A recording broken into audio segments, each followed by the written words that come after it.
शुरुआत बेहद छोटी हुई और अब तो मैं देख रहा हूँ कि ढांचा भी खड़ा होना शुरू हो गया।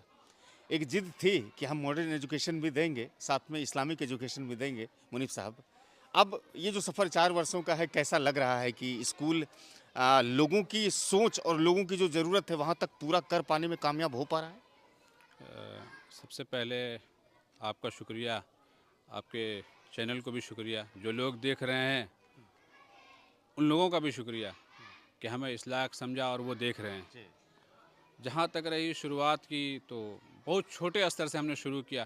पहले ये वाला था जो खपड़ैल था, फिर उसके बाद जब लोग हमसे जुड़ते गए और कारवां बनता गया तो ये सब इधर ढांचा बनने को शुरू हो चुका है। और आने वाले दिनों में जो है वो आपको एक अच्छा स्कूल देखने को मिलेगा। जब शुरुआत आपने किया था मुनीफ साहब, तो किस सोच से किया था? आज तो लोग स्कूल खोलते हैं बस पैसा कमाने के उद्देश्य से। नहीं, अगर पैसा कमाने का मकसद होता तो हम खपड़ेल से शुरू नहीं करते।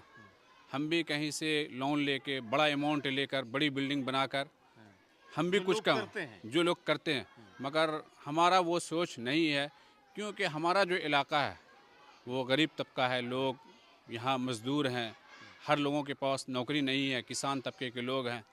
तो पिछले स्तर से हम चल रहे हैं ताकि वो भी ज़िंदा रहें और बच्चे को ऊंचे लेवल तक ले जाएं। अच्छा, बेसिकली फोकस किन चीज़ों पर आप किए हुए हैं हाँ, स्कूल में? बेसिकली फोकस इन बातों पर है कि हमारा जो इलाका है वो मुस्लिम बहुल्य क्षेत्र है।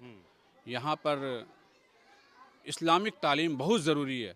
आप जाएंगे तो बड़े बड़े स्कूलों में इंग्लिश मॉडर्न एजुकेशन आपको मिल जाएगा, मगर मुसलमान के बच्चे वहाँ पढ़ते हैं तो उनको कलमा नसीब नहीं होता है, खाने की दुआ याद नहीं है, नमाज में क्या पढ़ना है वो भी मालूम नहीं है।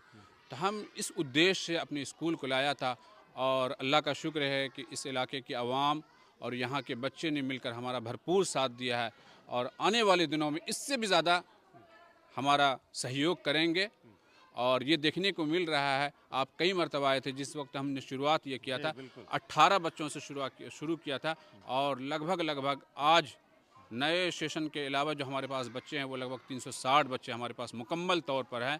और वो गार्जियन को एकदम फैथफुल यानी एकदम कंफर्टेबल वो महसूस कर रहे हैं कि हमारा बच्चा कहीं अच्छे इदारे में पढ़ रहा है। अच्छा, तालीम कहाँ तक होती है, एजुकेशन कहाँ तक होती है? हमारे यहाँ अभी नर्सरी से लेकर 8 तक है, जो बच्चे एकदम बिल्कुल CBSE pattern CBSE pattern plus Islamic education. Education, जो आपको कहीं और देखने को नहीं मिलेगा अपने इलाके। इस्लामिक में कुरान भी इंक्लूड है? जी। अच्छा, अच्छा। और अगर आप नर्सरी से बच्चे को पढ़ाते हैं तो यहाँ 8 तक जाते जाते मुकम्मल यानी दिनियात है, जो एक निखरता हुआ चेहरा आपको बाहर दिखाई देगा।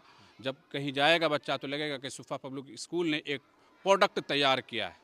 अच्छा मुनीफ साहब, मैंने पिछले साल देखा था कि आपके इसी एजुकेशन के परफॉर्मेंस को देखते हुए बिहार के कई लोग, जिसमें कि विश्वविद्यालय आयोग और उर्दू से जुड़े हुए कई लोग, नामचीन लोग यहाँ पर आए थे और आपने एक रोज़ा एक दिवसीय कार्यक्रम भी बड़ा भव्य तरीके से किया था। क्या इस साल भी उसी पैटर्न पर करने की कोई सोच है आपकी? जी, हमारी सोच ये है कि हम स्कूल के बच्चों को उस कॉन्फ्रेंस से में ले जाएं और दिखाएं कि यहाँ किस तरीके की एजुकेशन होती है। लोग बाहर में रहते हैं मगर अंदर में जो एजुकेशन हो रही है उनको मालूम नहीं है। तो हम इस कॉन्फ्रेंस के ज़रिए उन लोगों तक अपना मैसेज देना चाहते हैं और इस मर्तबा भी इंशाअल्लाह ईद के बाद एक बड़ा भव्य प्रोग्राम होगा और हम इलाके के अवाम से यही दरख्वास्त करना चाहेंगे कि उस प्रोग्राम में ज़रूर शिरकत करें और बच्चों की हौसला अफजाई करें। चलिए, आखिर में एक चीज़ की जानकारी दीजिए, चूँकि अभी एडमिशन का समय चल रहा है और सभी गार्जियन स्कूल में एडमिशन कराने को लेकर के सोच विचार करते हैं। आपके स्कूल में एडमिशन की तारीख आखिरी कब है और शुरुआत कब है? अगर एडमिशन लेना चाहे तो एडमिशन के संदर्भ में कुछ बताएँगे हमारे दर्शकों को, गार्जियनों को? जो लोग एडमिशन लेना चाह रहे हैं, एडमिशन चल रहा है नए सेशन का और हमारे यहाँ एकदम लिमिटेड सीट में होता है कि नहीं कि 50-50 बच्चे एक क्लास में रखेंगे, नहीं ऐसा नहीं है। 35-40 यही हमारा रेंज है एक क्लास का। और जो लोग एडमिशन लेना चाहते हैं वो आएँ ताकि उनको बाद में दिक्कत का सामना नहीं करना पड़े। और इस वक्त बिल्कुल फ्री एडमिशन है। एकदम फ्री? फ्री, कोई आप चार्ज नहीं? कोई चार्ज नहीं। और चार्ज पहले भी नहीं हुआ करता था। अच्छा। हम इलाके में नहीं घूमते हैं क्योंकि हमारा एक ही मकसद है कि बच्चों को पढ़ाना। जब बच्चे पढ़ेंगे तो बच्चे आएंगे और हमारा एक मकसद और है कि हर घर शिक्षा हो। अगर कोई गरीब बच्चा है, यतीम है, तो वो आए, एडमिशन लें। अगर उनके पास पैसा नहीं है, बुक लेने का भी पैसा नहीं है, तो इनको इंशाल्लाह हम प्रोवाइड करें। जी, चलिए, बहुत बहुत शुक्रिया, आपका कीमती वक्त मिला, इसके लिए आपका शुक्रिया। देखिए, मुनीब साहब थे जो सुफवा पब्लिक स्कूल के संचालक हैं और पिछले 4 वर्षों से लगातार शिक्षा को घर घर पहुंचाने की मुहिम के साथ स्कूल से जुड़े हुए हैं। कहा कि इस साल भी एक भव्य कार्यक्रम होगा जो एजुकेशन पर बेस्ड होगा, और मकसद यही है उस कार्यक्रम के माध्यम से कि हम लोगों के घर तक पहुँचें और एजुकेशन की जो मूल चीज़ें हैं उन तक पहुंचाने की कोशिश करें।